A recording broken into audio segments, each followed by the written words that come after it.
नमस्कार प्यारे विद्यार्थियों, आज हमने कक्षा 12 भूगोल विषय का जो अपना वीडियो पहले डल चुका है उसका दूसरा पार्ट पढ़ेंगे। पहले लेसन का एक पार्ट आप देख चुके हैं, पहले दूसरा पार्ट हमने पढ़ेंगे। तो पहले पार्ट के अंदर आपने मानव भूगोल अर्थ और परिभाषा पढ़ ली थी और मानव भूगोल की प्रकृति पढ़ ली थी। आज हमने पढ़ेंगे मानव भूगोल का अध्ययन क्षेत्र या विषय क्षेत्र, ठीक है ना। तो अपना ये नया पॉइंट है, आज अपने स्टार्ट करेंगे।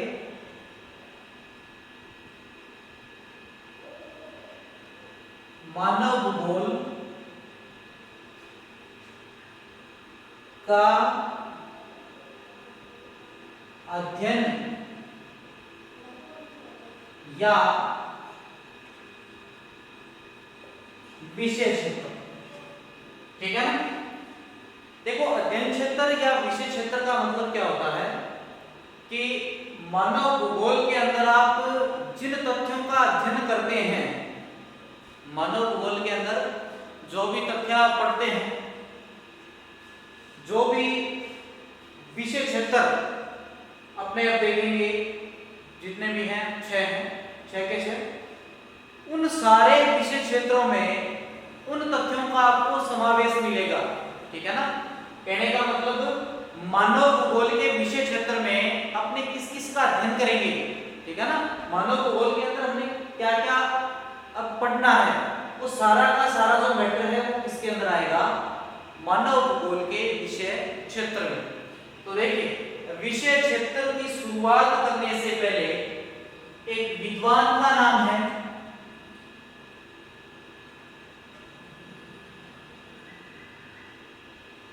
हंटिंगटन, अमेरिकी विद्वान है हंटिंगटन, एल्सवर्थ हंटिंगटन इनका पूरा नाम है।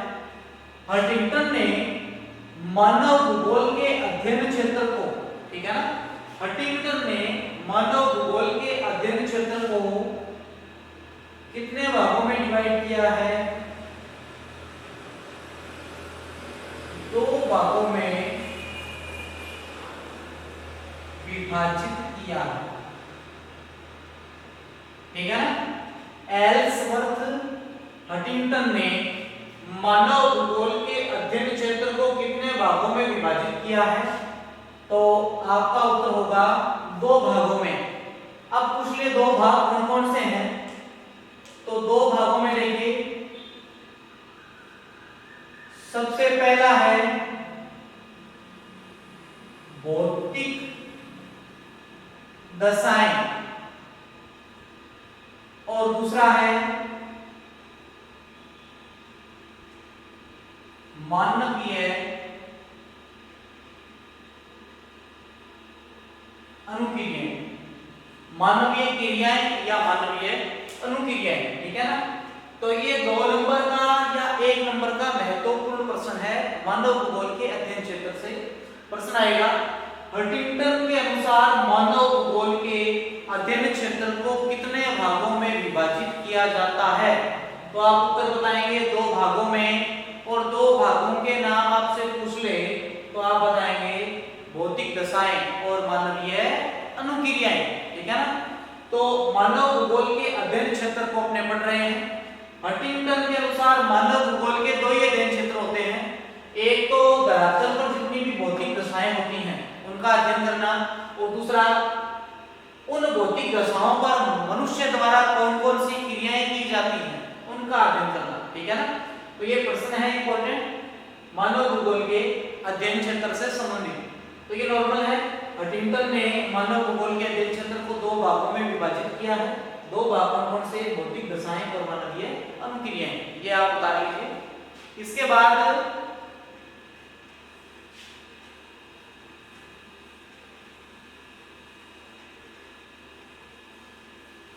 ठीक है, ये तो हंटिंगटन के अनुसार आपने पढ़ा। इसके बाद अपने पढ़ेंगे भाई वास्तव में मानव भूगोल के अध्ययन क्षेत्र या विषय क्षेत्र में किन किन तथ्यों को शामिल किया जाता है। तो देखिए, सबसे पहले मानव भूगोल के अध्ययन क्षेत्र में किस किसका अध्ययन किया जाता है? प्रदेश की जनसंख्या का। ठीक है ना। मानव भूगोल का सबसे पहला विषय क्षेत्र क्या है? जनसंख्या। जनसंख्या में अपने किस किस का अध्ययन करेंगे? किस क्षेत्र के अंदर कितनी जनसंख्या निवास करती है, जनसंख्या का वितरण, घनत्व, वृद्धि, इसके अलावा जनसंख्या किन अधिवासों में निवास करती है, इन सब का अध्ययन किसके अंदर करेंगे? जनसंख्या के अंदर। और जनसंख्या का अध्ययन किसमें करेंगे? मानव भूगोल के अंदर। तो मानव भूगोल का अध्ययन क्षेत्र सबसे पहला कौन सा है? जनसंख्या। ठीक है ना। तो जनसंख्या से संबंधित जितने भी तथ्य हैं उन सभी तथ्यों का अध्ययन किस शाखा में करेंगे? मानव भूगोल के अंदर। इसके बाद सेकंड बात करें, दूसरा है प्रदेश के प्राकृतिक संसाधन। ठीक है ना। पहला अध्ययन क्षेत्र आपने पढ़ लिया जनसंख्या, तो ये मानव भूगोल के अंदर जनसंख्या का अध्ययन किया जाता है। दूसरा जो अध्ययन क्षेत्र है वो है प्रदेश के प्राकृतिक संसाधन। जिस भी प्रदेश का अध्ययन किया जाता है उस प्रदेश के अंदर जितने भी प्राकृतिक संसाधन, जैसे भूमि है, जल है, वन है, ठीक है ना, जितने भी प्राकृतिक संसाधन मौजूद होते हैं उन सभी प्राकृतिक संसाधनों का अध्ययन भी किसमें किया जाता है? मानव भूगोल में। तो ये दूसरा विषय क्षेत्र, अध्ययन क्षेत्र। तीसरे की बात करें तो तीसरा है सांस्कृतिक वातावरण। ठीक है। देखिए, सांस्कृतिक वातावरण का मतलब क्या होता है कि पृथ्वी पर मनुष्य के द्वारा जो भी भूदृश्यों का निर्माण होता है, पृथ्वी पर मनुष्य के द्वारा जो भी भूदृश्य बनाए जाते हैं उन सभी भूदृश्यों का अध्ययन किसके अंदर आएगा? सांस्कृतिक वातावरण में। मनुष्य किस स्थान पर किस प्रकार रह रहा है, किस प्रकार उस वातावरण के साथ अनुकूलन कर रहा है, कैसे घर में रह रहा है, खाने के लिए क्या जीविका, ठीक है ना, खाने के लिए कौन कौन सी क्रिया कर रहा है, जीविकोपार्जन के लिए कौन कौन सी क्रिया कर रहा है, ये सारा का सारा किसमें आएगा? सांस्कृतिक वातावरण में। और सांस्कृतिक वातावरण का अध्ययन भी किसमें किया जाता है? मानव भूगोल में। ठीक है। 3 कंप्लीट हो गए। चौथा है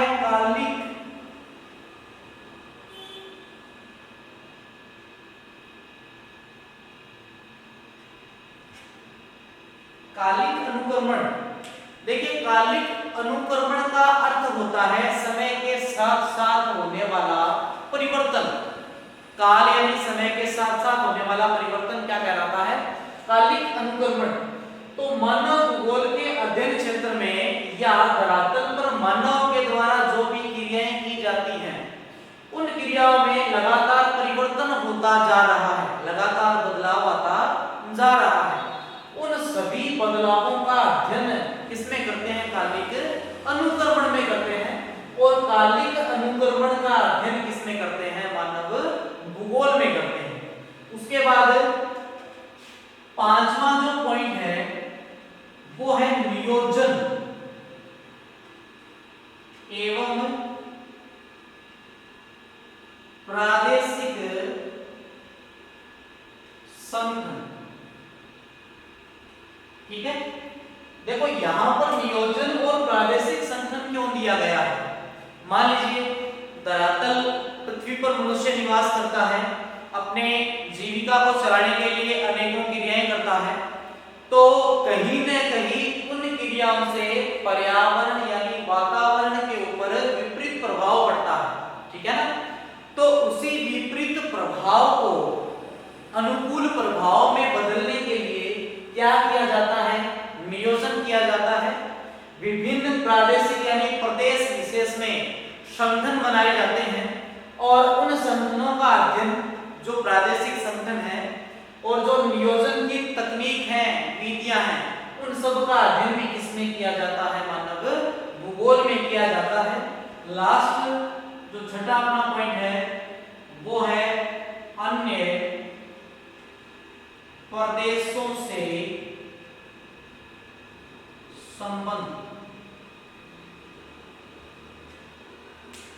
कोई भी क्षेत्र हो, जैसे अपना राजस्थान है या भारत है, तो भारत और राजस्थान का जो पड़ोसी राज्य और देश हैं उनके साथ कैसा संबंध है, सकारात्मक है या नकारात्मक है।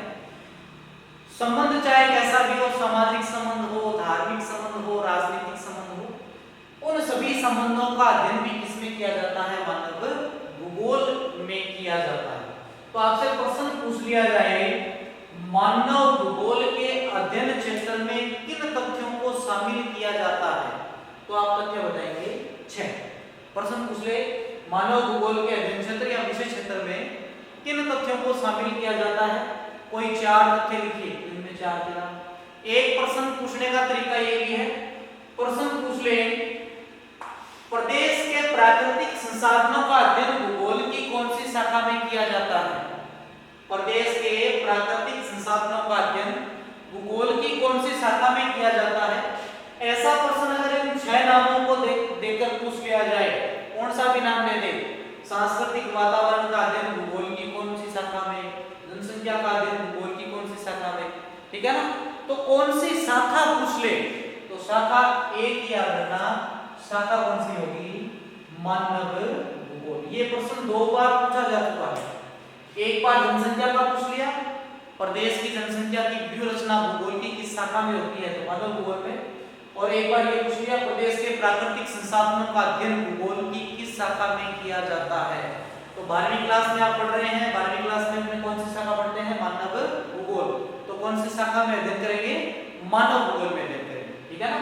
तो ये है मानव भूगोल के अध्ययन क्षेत्र या विषय क्षेत्र। एक बार दोबारा देख लीजिए, मानव भूगोल के अध्ययन क्षेत्र में सबसे पहला जो अध्ययन क्षेत्र है वो है जनसंख्या। जनसंख्या से संबंधित जितने भी अध्ययन हैं वो सारे के सारे इसमें होंगे। दूसरा, प्रदेश के प्राकृतिक संसाधन, जितने भी प्रादेशिक वितरण में प्रदेश में प्राकृतिक संसाधन मौजूद हैं उन सभी प्राकृतिक संसाधनों की मात्रा का अध्ययन, ठीक है ना, सारा का सारा अध्ययन किसमें किया जाएगा, मानव भूगोल की शाखा में।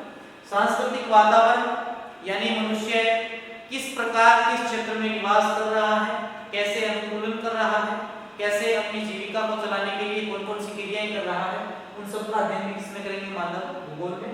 कालिक अनुक्रमण यानी भूगोल, मानव भूगोल के अंदर या मानवीय क्रियाओं के अंदर समय के साथ साथ कौन से परिवर्तन होते जा रहे हैं, उन सभी परिवर्तनों का अध्ययन भी किसमें करेंगे, मानव भूगोल में। नियोजन का मतलब जो भी मनुष्य के द्वारा क्रियाएं की जा रही हैं उनका पर्यावरण पर अनुकूल प्रभाव पड़े, इसके लिए नियोजन और विभिन्न प्रादेशिक संगठन बनाए गए हैं। इन सभी प्रादेशिक संगठनों और नियोजन संस्थाओं का अध्ययन भी किसमें किया जाता है, मानव भूगोल में। लास्ट है, अन्य प्रदेशों से संबंध कैसे पाए जाते हैं, ठीक है ना, अन्य प्रदेशों से कैसे संबंध है किसी देश के, वो अध्ययन भी किसमें किया जाता है, मानव भूगोल में। तो ये अपना एक पॉइंट कंप्लीट होता है, मानव भूगोल का अध्ययन या विषय क्षेत्र। इससे बाहर कोई प्रश्न नहीं पूछा जाता। आपको इसमें 3 प्रश्न याद रखने मुख्य मुख्य। पहला जो प्रश्न है वो है, हंटिंगटन के अनुसार मानव भूगोल के अध्ययन क्षेत्र कितने होते हैं, तो 2 होते हैं। नाम पूछ ले तो दोनों के नाम आपको बताने हैं, भौतिक दशाएं और मानवीय अनुक्रियाएं, ठीक है। इसके बाद दूसरा प्रश्न, मानव भूगोल के अध्ययन क्षेत्र या विषय क्षेत्रों के नाम लिखिए, तो 6 नाम आप लिख सकते हैं, या फिर इन 6 नामों को प्रश्न में दे दे और पूछ ले कि इन 6 में से किसी एक का अध्ययन भूगोल की किस शाखा में किया जाता है, तो शाखा का नाम क्या है, मानव भूगोल। ये आप नोट कर सकते हैं, उतार सकते हैं।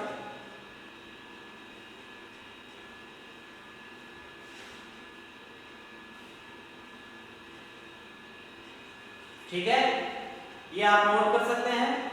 इनमें से प्रश्न पूछे जाते हैं 1 या 2 नंबर के प्रश्न। तो तीसरा पॉइंट अपना कंप्लीट हो गया। ऊपर वाले 2 पॉइंट अपने पहली वीडियो के अंदर पढ़ लिए हैं। इसके बाद अपने पढ़ेंगे मानव भूगोल का विकास।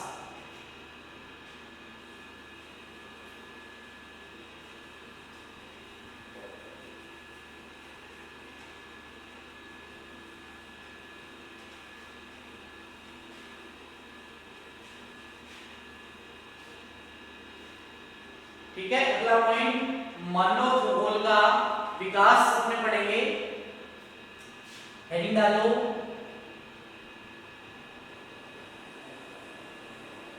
मानव भूगोल का विकास। ठीक है, तो मानव भूगोल का विकास अलग अलग चरणों में हुआ। ठीक है ना भाई, प्राचीन काल से लेकर अब तक अलग अलग चरणों में मानव भूगोल का विकास हुआ है। चरण कौन कौन से हैं? चरण 3 है।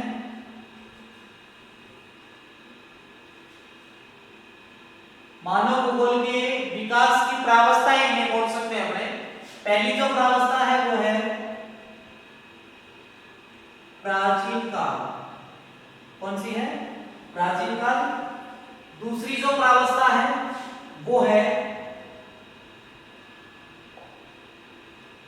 मध्यकाल। और तीसरी जो प्रावस्था है वो है आधुनिक काल। ठीक है ना, ये 3 अवस्थाएं हैं मानव भूगोल के विकास की।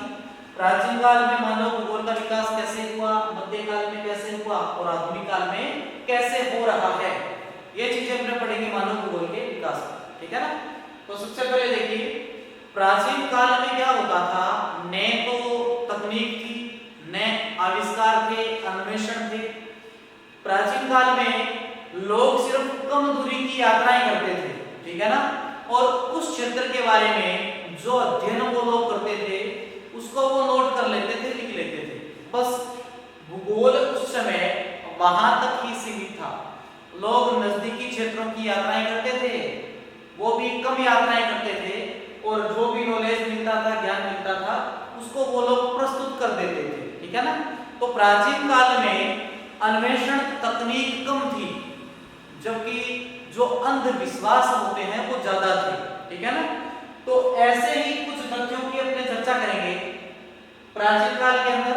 भी प्राचीन काल के अंदर ऐसे कौन कौन से विद्वान हुए जिन्होंने अपने को मानव भूगोल के बारे में जानकारी प्रस्तुत की या मानव भूगोल के विकास में अपना योगदान दिया। तो सबसे पहले देखिए 2 यूनानी दार्शनिक हैं, यूनानी भूगोलवेत्ता मान लीजिए, यूनानी दार्शनिक मान लीजिए। इनका नाम है थेल्स और एनेक्सिमेंडर। ठीक है ना, इन दोनों का नाम क्या है? थेल्स अलग है, एनेक्सिमेंडर अलग है। ये दोनों के दोनों यूनानी भूगोलवेत्ता हैं। इन्होंने प्राचीन समय के अंदर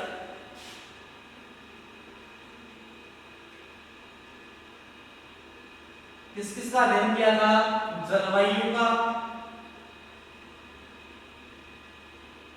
वनस्पति का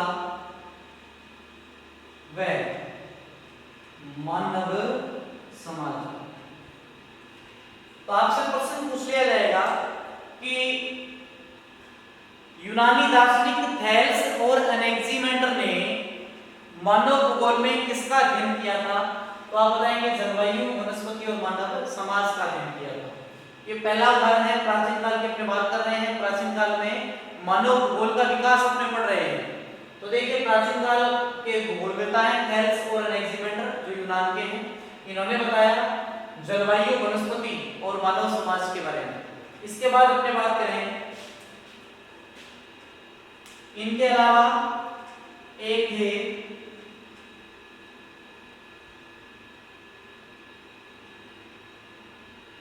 अरस्तु। ठीक है ना, अरस्तु ने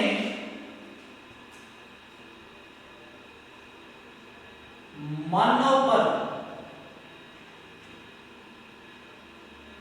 वातावरण का प्रभाव बताया। अरस्तु ने मनुष्य पर किसका प्रभाव बताया? वातावरण का प्रभाव बताया। और इन्होंने एक उदाहरण दिया कि ठंडे प्रदेशों में जो लोग निवास करते हैं, ठीक है ना, विश्व के ऐसे क्षेत्र जो ठंडे हैं, वहां पर जो भी लोग निवास करते हैं वो लोग बहादुर होते हैं, लेकिन उनमें चिंतन शक्ति कम पाई जाती है। ठीक है ना, ठंडे प्रदेशों में रहने वाले लोग बहादुर, जबकि उनमें चिंतन शक्ति कम पाई जाती है। इसके विपरीत अरस्तु ने बताया कि गर्म प्रदेशों यानी एशिया में जो लोग निवास करते हैं वो सुस्त जरूर होते हैं, यानी आलसी टाइप के होते हैं, लेकिन उनमें चिंतनशीलता पाई जाती है। वो चिंतनशील होते हैं, ज्यादा सोचते हैं, ठीक है ना।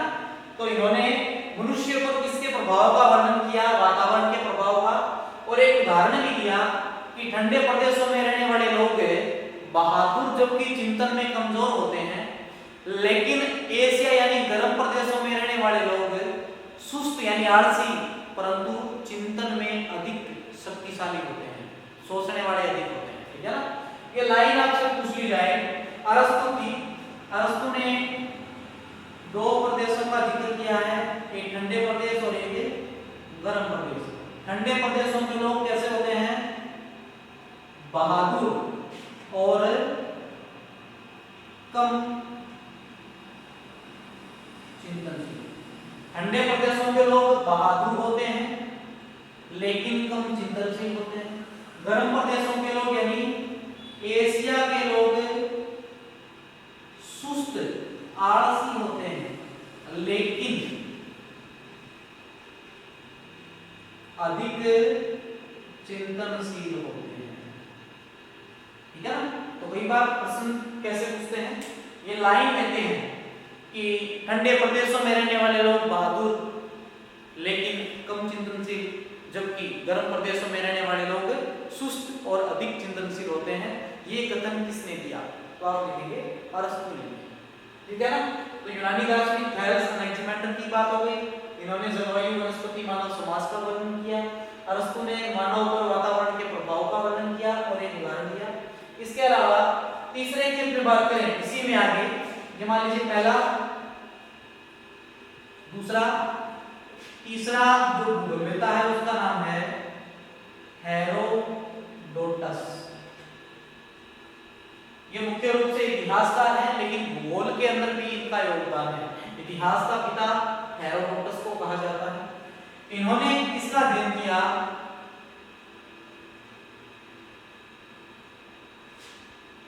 जो भी भूमक्कड़ जातियां हैं और जो भी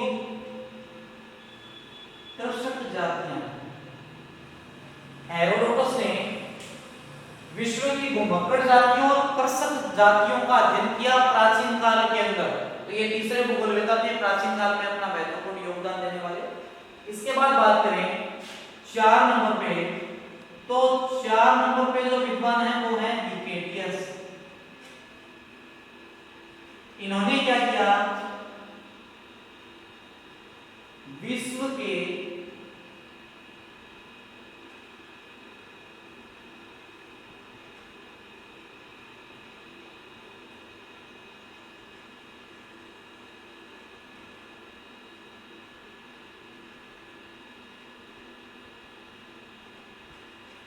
देखिए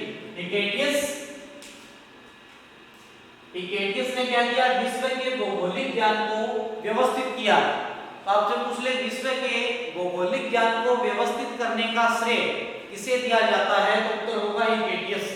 और विश्व के भौगोलिक ज्ञान को व्यवस्थित करने के कारण ही इकेटियस को कहा जाता है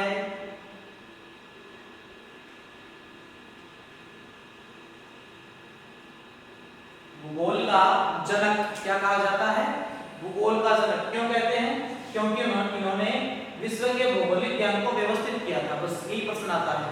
एक प्रश्न आएगा भूगोल का जनक किसे कहते हैं, इकेटियस को। दूसरा प्रश्न आएगा क्यों कहते हैं, क्योंकि इन्होंने विश्व के भौगोलिक ज्ञान को व्यवस्थित किया था, ठीक है ना। इसके बाद एक और आता है 5वां,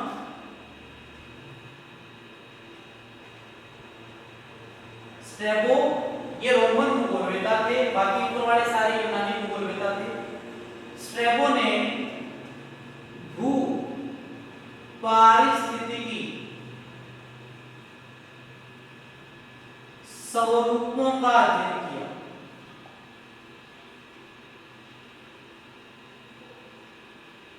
ठीक है ना। स्ट्रैबो ने क्या किया, भू पारिस्थितिकी स्वरूपों का अध्ययन। तो ये भी प्रश्न आपसे पूछा जा सकता है धरातल के या पृथ्वी के भू पारिस्थितिकीय स्वरूपों का अध्ययन करने का श्रेय प्राचीन काल में किसे जाता है? स्ट्रैबो को। ये 5 अलग-अलग आपने भूगोलवेता देख ली, ये 2 हैं यूनानी हैं, ये बाकी ये स्ट्रैबो रोमन है, ठीक है ना। पहला यूनानी हेल्स और एनाइमेंडर अलग-अलग, इन्होंने जलवायु, वनस्पति, मानव समाज का वर्णन किया। अरस्तु ने वातावरण का प्रभाव बताया मानव पर। हेरोडोटस ने भूमध्य जातियों और कर्षक जातियों का अध्ययन किया। यूकेटियस ने विश्व के भौगोलिक ज्ञान को व्यवस्थित किया, इसीलिए इन्हें क्या कहा जाता है? भूगोल का जनक या भूगोल का पिता। स्ट्रैबो ने भू पारिस्थितिकीय स्वरूपों का वर्णन किया, ठीक है ना। तो ये विकास प्राचीन काल का है। प्राचीन काल में भूगोल यानी मानव भूगोल किस तरीके से विकसित हुआ, ठीक है ना। सारी पुरानी अवधारणाएं उसी क्षेत्र में घूम फिर कर यात्रा करके ये ज्ञान जुटाया और इसको पब्लिश कर दिया, जनता को बता दिया, ठीक है ना। मध्यकाल में देखिए क्या हुआ। मध्यकाल में धीरे धीरे लोग लंबी दूरी की यात्राएं करने लगे। मध्यकाल में लोग धीरे धीरे क्या करने लगे? लंबी दूरियों की यात्राएं करने लग गए। कई आविष्कार अन्वेषण करने लग गए, तकनीकों का प्रयोग करने लग गए, ठीक है ना। तो मध्यकाल के अंदर आपको बस इतना याद रखना है कि एक तो लोग यात्राएं करने लग गए, ठीक है ना, लंबी दूरी की यात्राएं। मध्यकाल के अंदर लंबी दूरी की यात्राएं करने लग गए। इसके अलावा अन्वेषण व तकनीक का विकास, ठीक है। ये 2 बातें आपको याद रखनी है मध्यकाल के अंदर। मध्यकाल में धीरे धीरे लंबी यात्राएं करने लग गए भूगोलवेता।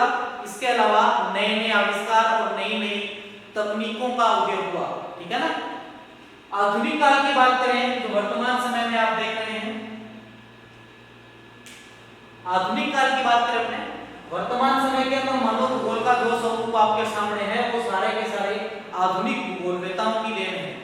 तो इससे एक ही प्रकार का प्रश्न उठता है, आधुनिक काल में कई भूगोलवेताओं के नाम दिए गए हैं, ठीक है ना। वो नाम आपको पूछ लिए जाते हैं, तो अपना जो प्रश्न बनेगा वो ये बनेगा, आधुनिक काल के भूगोलवेताओं के नाम अपने को देखने हैं। सबसे पहले देखिए,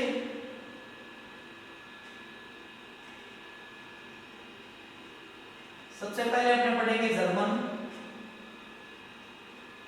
उसके बाद पढ़ेंगे फ्रांसीसी,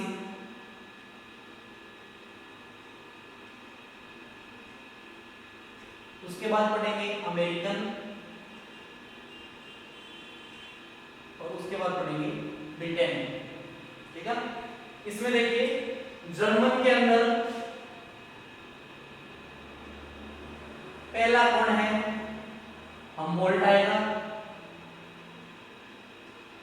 रिटर आएगा, रेड जेल आएगा, फ्रोबेल आएगा, पेशेल आएगा और अरिस्टोफेन आएगा, ठीक है ना। ये भूगोलवेताओं के नाम हैं। अब की बार 2020 के अंदर जो भूगोल का पेपर हुआ है उसमें ऐसा ही एक प्रश्न पूछा गया था कि इन्हीं 2 अमेरिकन भूगोलवेताओं के नाम लिखिए। तो अब की बार हो सकता है प्रश्न पूछा जा सकता है इन्हीं 2 जर्मन भूगोलवेताओं के नाम रखिए। पहले जो 3 नाम है वो आपके लेसन में बार बार आए हैं, ये 3 नाम आप बढ़िया तरीके से याद रखिए, ठीक है। फ्रांसीसी की बात करें तो इसमें देखो सबसे पहला आएगा ब्लास, दूसरा आएगा ब्रूस, तीसरा आएगा D मांजिया,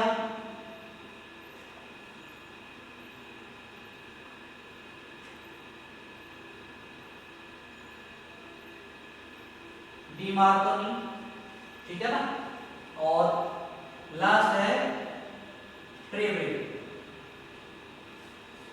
BLAS, Bruce, डीमांजिया, D Markovnikov और ट्रेवे के सारे कौन से भूगोलवेता हैं? फ्रांसीसी। इसमें ब्लास आपने पढ़ लिया, संभववाद विचारधारा का प्रतिपादन किया था इन्होंने।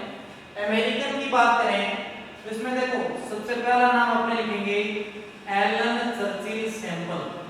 सैंपल के बाद दूसरा नाम लिखेंगे जो आपने अभी पढ़ा था हंटिंगटन। उसके बाद आता है कार्ल शावर। उसके बाद आएगा ग्रिफिथ टेलर। ठीक है, ये चार नाम आप याद रख लेना। सैंपल जो आपने पढ़ लिया, इसकी परिभाषा भी पढ़ ली थी, हंटिंगटन के अनुसार मानव भूगोल के अध्ययन क्षेत्र आपने पढ़ लिए, कार्ल शावर और ग्रिफिथ टेलर ये नहीं। इसमें आप दो नाम देख लीजिए,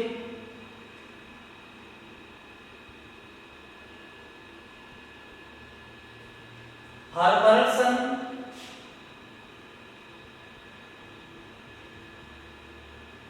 रॉक्सबी वैक्यूअर। ये तीनों के तीनों ब्रिटेन के भूगोलवेत्ता हैं। तो ये प्रश्न अब की बार पूछा गया है। ये प्रश्न है ये 2020 के पेपर में पूछा जा चुका है कि किन्हीं दो अमेरिकन भूगोलवेत्ताओं के नाम लिखिए। आपको लिखना था एलन चर्चिल सैंपल और हंटिंगटन। ठीक है ना। तो ये आधुनिक काल के मुख्य मुख्य भूगोलवेत्ताओं के नाम हैं। इसके बाद लास्ट पॉइंट अपने पढ़ेंगे, विकास अपना कंप्लीट हो गया, ये पॉइंट अपने पढ़ लिया। लास्ट है अपना विचारधारा का। अब लास्ट पॉइंट अपने समाप्त करेंगे।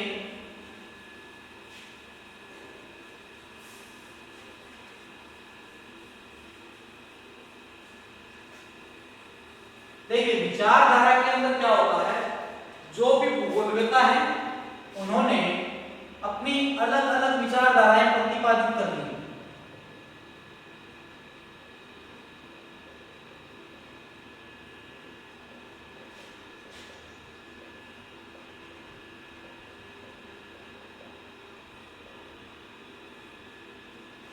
मुख्य रूप से तीन विचारधाराएं अपने पढ़ते हैं।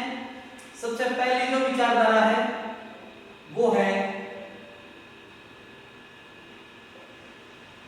नियतिवादी विचारधारा।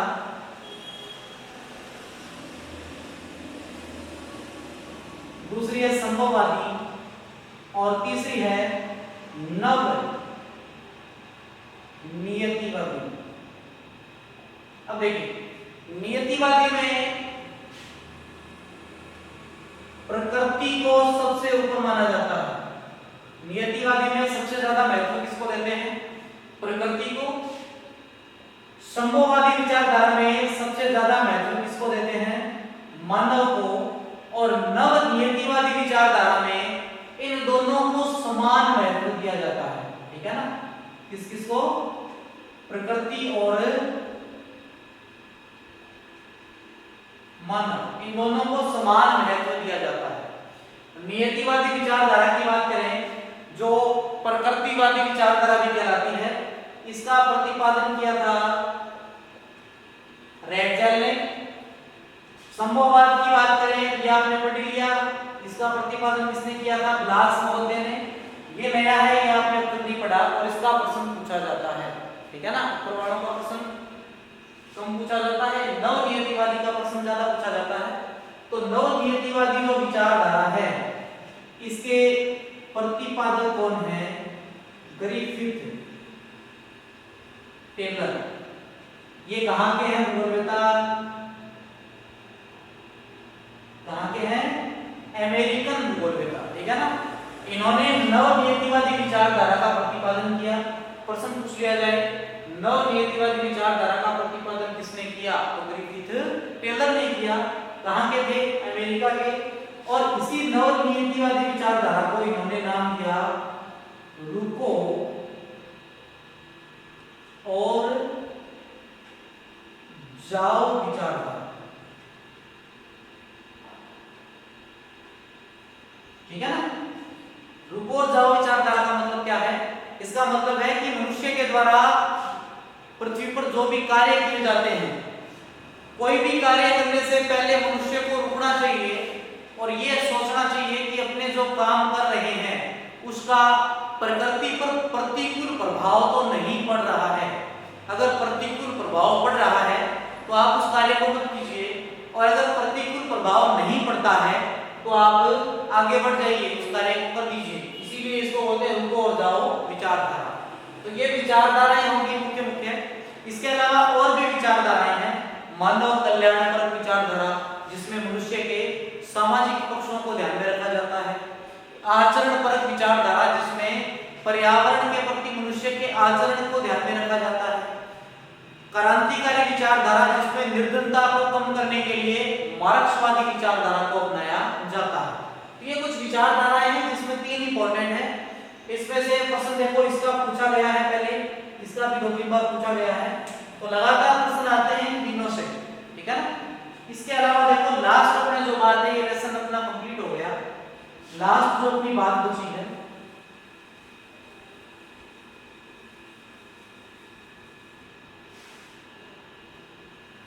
लास्ट अपनी जो बात है वो है कि 1930 के बाद मानव भूगोल की अनेक शाखाओं का विकास हुआ।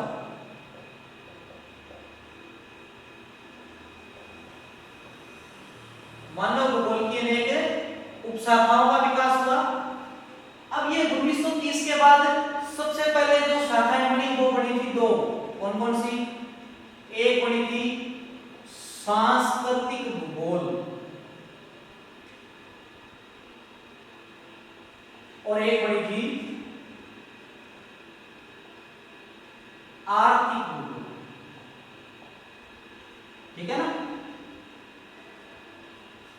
आपसे प्रश्न पूछ लिया जाए 1930 के दशक में भूगोल की सबसे पहले कितनी शाखाएं बनी? तो 2 बड़ी, सांस्कृतिक भूगोल और आर्थिक भूगोल। और इसके बाद 3 शाखाएं और बनी। कौन कौन सी?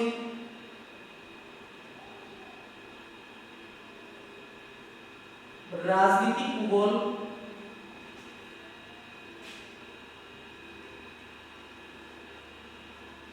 सामाजिक भूगोल और चिकित्सा भूगोल।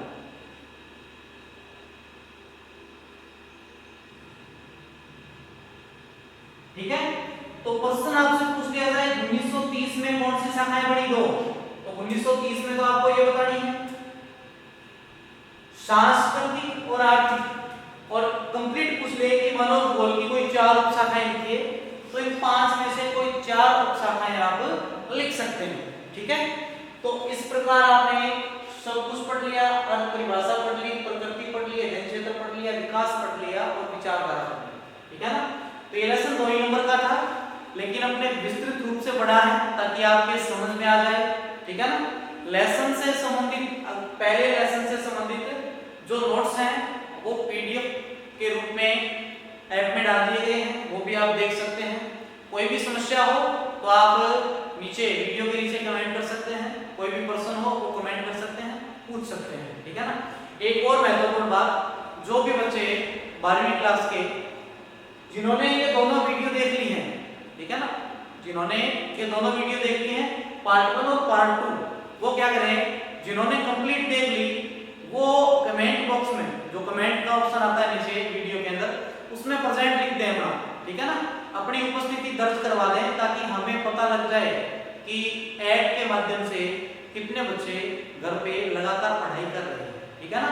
तो उसमें आप प्रेजेंट लिखिए, पी लिखिए, कुछ भी लिखिए, तो इससे अपने को ये पता लग जाएगा भाई अपने कुल बच्चों में से कितने बच्चे लगातार ये वीडियो देख रहे हैं, ठीक है। धन्यवाद। कल अपने एक नए लेसन के साथ दोबारा प्रस्तुत होंगे, तब तक के लिए धन्यवाद सभी को।